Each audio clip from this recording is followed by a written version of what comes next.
A truly warm welcome to everyone this morning as we continue our study of the book of Psalms. This week we are going to turn our attention to Psalm 38.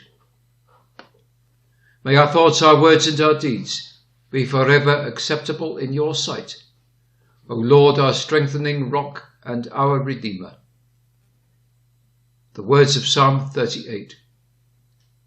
O Lord, do not continue to rebuke me in your anger.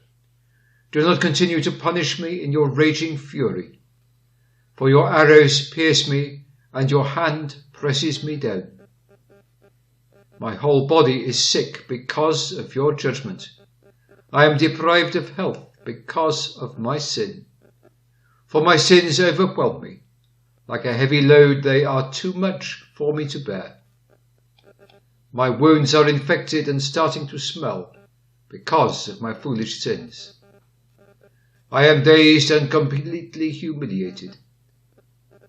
All day long I walk around mourning, for I am overcome with shame and my whole body is sick. I am numb with pain and severely battered. I groan loudly because of the anxiety I feel. O Lord, you understand my heart's desire. My groaning is not hidden from you. My heart beats quickly. My strength leaves me. I can hardly see. Because of my condition, even my friends and acquaintances keep their distance. My neighbours stand far away. Those who seek my life try to entrap me. Those who want to harm me speak destructive words. All day long they say deceitful things. But I am like a deaf man. I hear nothing.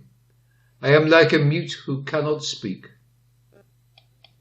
I am like a man who cannot hear and is incapable of making his defence. And yet I wait for you, O Lord. You will respond, O Lord, my God. I have prayed for deliverance, because otherwise they will gloat over me. When my foot slips, they will arrogantly taunt me. For I am about to stumble and am in constant pain. Yes, I confess my wrongdoing. I am concerned about my sins. But those who are my enemies for no reason are numerous. Those who hate me without cause outnumber me. They repay me evil for the good I have done. Even though I have tried to do good to them, they hurl accusations at me. Do not abandon me, O Lord my God. Do not remain far away from me. Hurry and help me, O Lord, my deliverer. This is the word of the Lord. Thanks be to God. This psalm is perhaps best described as a long-drawn wail, passionate at first, but gradually calming itself into submission and trust, though never passing from the minor key. The name of God is invoked 3 times, verse 1, verse 9 and verse 13. And each time that the psalmist looks up, his burden seems somewhat easier to carry. And so low beginnings of content steal into his heart and mingle with his lament. Sorrow finds relief in repeating its plaint. It is the mistake of a cold-blooded reader to look for the consecution of thought in the cries of a wounded soul. But it is also a mistake to be blind to the gradual sinking of the waves in this psalm, which begins by deprecating God's wrath and ends with quietly nestling close to him as my salvation. The characteristic of the first verse and burst of feeling is its unbroken gloom. It sounds to the depths of darkness with which easy-going, superficial lives are unfamiliar, but whoever has been down into them will not think the picture overcharged with blackness. The occasion of the psalmist's deep dejection cannot be gathered from his words. He, like all poets who teach in song what they learn in suffering, translates his personal sorrows into a language fitting for anyone else's pain. The feelings are more important to him and to us than the facts, and we must be content to leave unsettled the question of his circumstances, on which, after all, nothing now depends. However, it is hard for the present writer at least to believe that such a psalm, quivering as it seems with agony, is not the genuine cry of a brother's tortured soul, but an utterance invented for a personified nation. The close resemblance of the introductory deprecation of chastisement in anger in verse 1 has been supposed to point to a common authorship, along with Psalm 32 and Psalm 51, as a series belonging to the time of David's penitence after his great fall from purity. But the resemblance in question would rather favour the supposition of difference of authorship, since quotation is more probable than self-repetition. Jeremiah 10:23 is held by some to be the original, and either Jeremiah himself or some later singer to have been the author of this psalm. The question of which of two similar passages is source and which is copy can always be tricky. Jeremiah's tendency was to assimilate, and his prophecies are full of echoes. The priority, therefore, lies with one of the other psalmists, if there are two.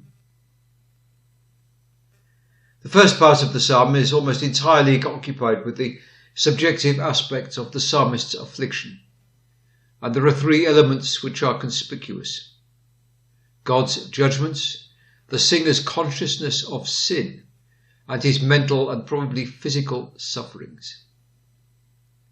Are the arrows and crushing weight of God's hand, which he deprecates in the first verses, the same as the sickness and wounds, whether of mind or body, which he next describes so pathetically?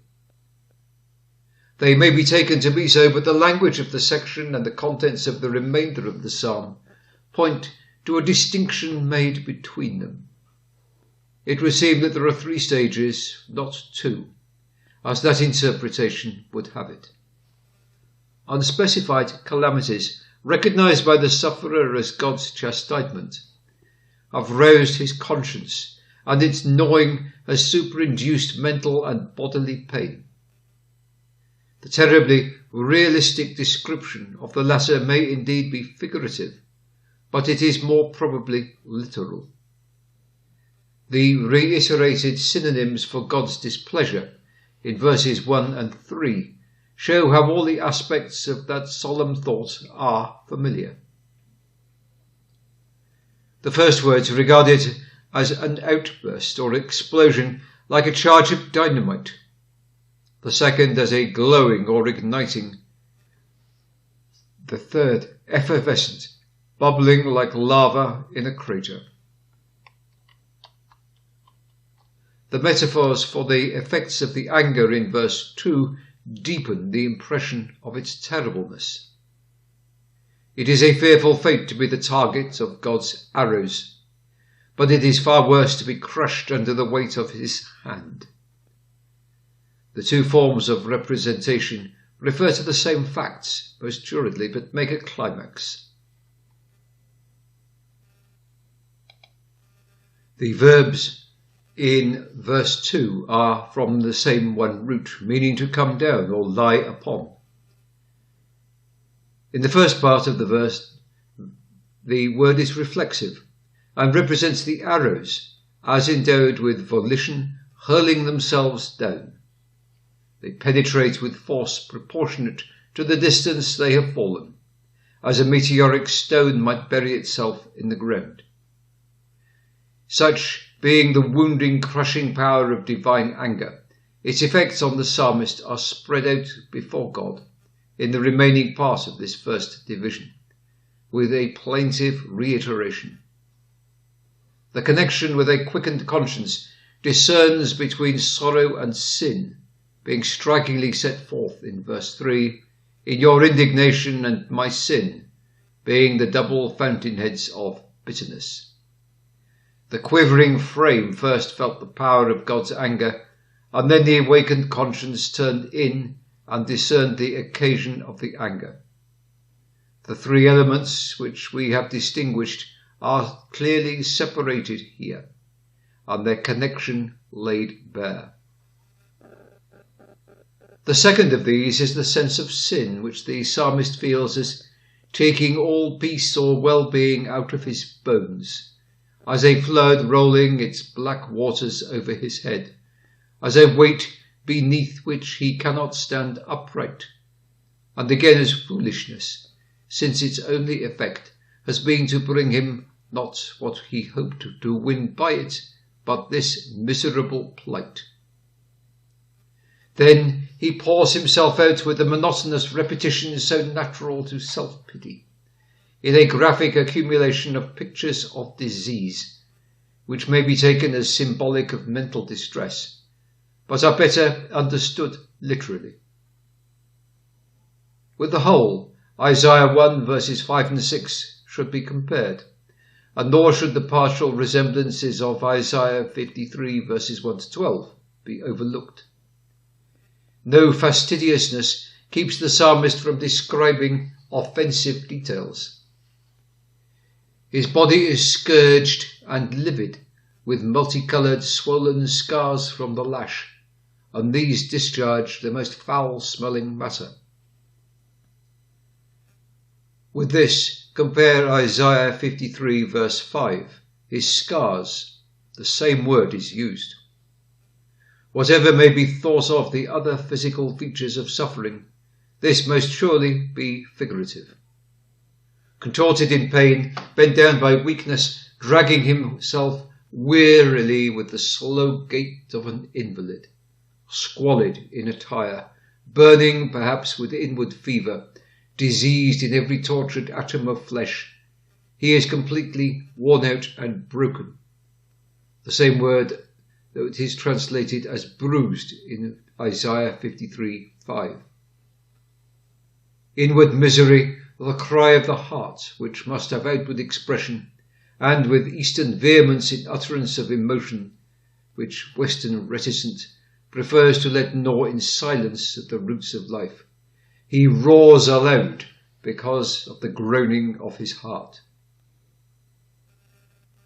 This vivid picture of the effects of the sense of personal sin will perhaps seem to a more superficial modern Christianity exaggerated and alien from experience, but the deeper a man's godliness, the more he will listen with sympathy and understanding, with an appropriation of such piercing laments as his own.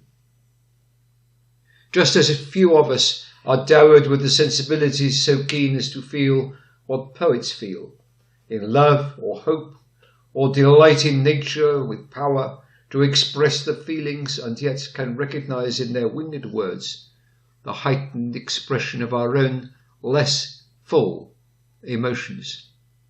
So the truly devout soul will find, in the most passionate of these wailing notes, the complete expression of his own experience. We must go down into the depths and cry out to God from them, if we are to reach the sunny heights of communion. Intense consciousness of sin is the obverse of ardent aspiration after righteousness, and that is but a poor type of religion which has not both. It is one of the glories of the book of Psalms that both are given utterance to it in words which are as vital today as when they first came warm from the lies of the long dead. Everything in the world has changed, but these songs of penitence and plaintive deprecation, like their twin bursts of rapturous communion, were not born for death. They are eternal. Contrast the utter deadness of the religious hymns of the other nations with the fresh vitality of the Psalms. As long as hearts are penetrated with the consciousness of evil done and loved, These strains will fit themselves to a man's lips perfectly. Because the psalmist's recountings of his pains was prayer, and not soliloquy or a mere cry of anguish, he finds them calming. We make the wound deeper by turning the arrow around in it, when we dwell upon the suffering without thinking to God. But when, like the psalmist, we tell all to him, the healing begins. And so, in the second part, verses 9 to 14, we find him perceptibly calmer, and although he is still agitated, it is thought of God in a more trustful and silent submission, as at the close takes the place of roaring, the shrill cry of agony which ended the first part. A further variation in tone is that instead of the entirely subjective description of the psalmist's sufferings in the first 8 verses, the desertion by friends and the hostility of foes are now the main elements of his trial. There is a comparative peace for the tortured heart in the thought that all its desire and sighing are already known to God. That knowledge is prior to the heart's prayer, but it does not make it needless, for by the prayer the conviction of the divine knowledge has entered the troubled soul, bringing some prelude of deliverance and hope of answer. The devout soul does not argue, "You know, and they need not speak," but "You know, and therefore I tell you," and it is soothed in and after this telling. He who begins his prayer by submitting to chastisement and only deprecating the form of it inflicted by wrath will pass to the more gracious thought of God as lovingly cognizant of both his desire and his sighing, his wishes and his pain. The burst of the storm is past when that light begins to break through the clouds, even though waves may still run high on the sea.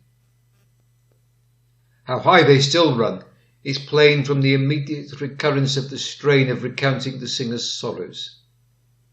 This recrudescence of woe after the clear calm of a moment is only too well known to us in all our personal sorrows.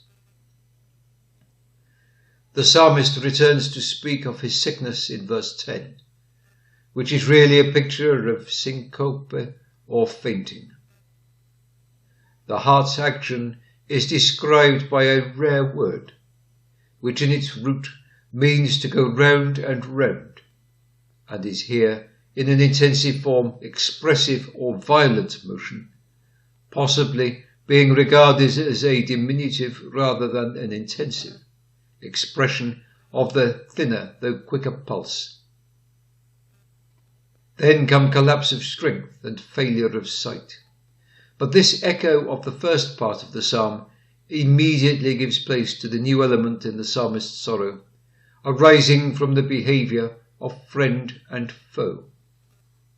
The frequent complaint of desertion by friends has to be repeated by most sufferers in this selfish word. They keep far away from his stroke, says the psalm, using the same word as employed for leprosy, and as such is also used in the verb stricken that we find in Isaiah 53 verse 4. There is a tone of wonder and disappointment in the untranslatable play of the language of verse 11 part 2.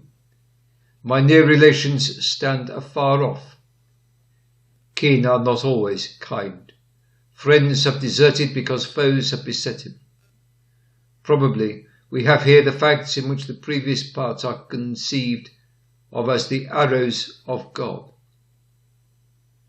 Open and secret enemies are laying snares for him, as for some hunted wild creature, eagerly seeking his life, speaking destructions as if they would kill him with their words, and perpetually whispering lies about him, being recognized by him as instruments of God's judgment, and evoking his consciousness of sin, which again led to actual physical disease. But like the bitter schooling led to something else more blessed, namely to silent resignation. like David when he let Shimei shriek his curses at him from the hillside and replied not. The psalmist is deaf and dumb to malicious tongues. He will speak to God, but to man he is silent in utter submission of will. Returning to Isaiah chapter 53, verse 7 gives the same trait in the perfect sufferer, a faint foreshadowing of whom is seen in the psalmist, and again in the first epistle of St. Peter, chapter 2, verse 23. The apostle bids all who would follow the Lamb whithersoever he goes, like him, open not their mouths when reviled, but commit themselves to the righteous judge. Once more, our psalmist lifts his eyes to God, and in the third invocation of the name is attended by an increase of confidence. In the first part, Jehovah was addressed. In the second, the designation Lord was used. In the third, both are united, and the appropriating name My God is added. In the closing invocation, all three appear, and each is the plea of a petition. The characteristics of these closing verses are three: humble trust, the assembly of its reasons, and the combination of acknowledgement of sin and a profession of innocence. This growth in trust is very marked, if in the first part, with its synonyms for God's wrath and its deprecation of unmeasured chastisement, its details of pain, being compared with the quiet hope and assurance that God will answer, and with that great name, My Salvation. The singer does not indeed touch the heights of triumphant faith, but he can grasp God as his, and he can be silent because he is sure that God will speak by delivering deeds for him, and thus he can call him his salvation, climbing far enough to have the sunshine all around him, and to be clear of the mists amongst which his song had begun. The best reason for letting the enemy speak on unanswered is the confidence that a mightier voice will speak. But you will answer, O Lord, for me. May we well make us deaf and dumb to temptation and threat, calumny and flattery. So how does this confidence spring in so troubled a heart? The fourfold 4, beginning each verse from 15 to 18, weaves them all into a chain. The first gives the reason for the submissive silence as being this quiet confidence, and the succeeding 3 may be taken as either dependent on each other, or, as is perhaps better, as coordinate and all assigning reasons for that confidence. Whichever way we look at this, we find worthy and natural meanings. If the former is adopted, trust in God and God's undertaking of the silent sufferer's cause is based upon the prayer which broke his silence.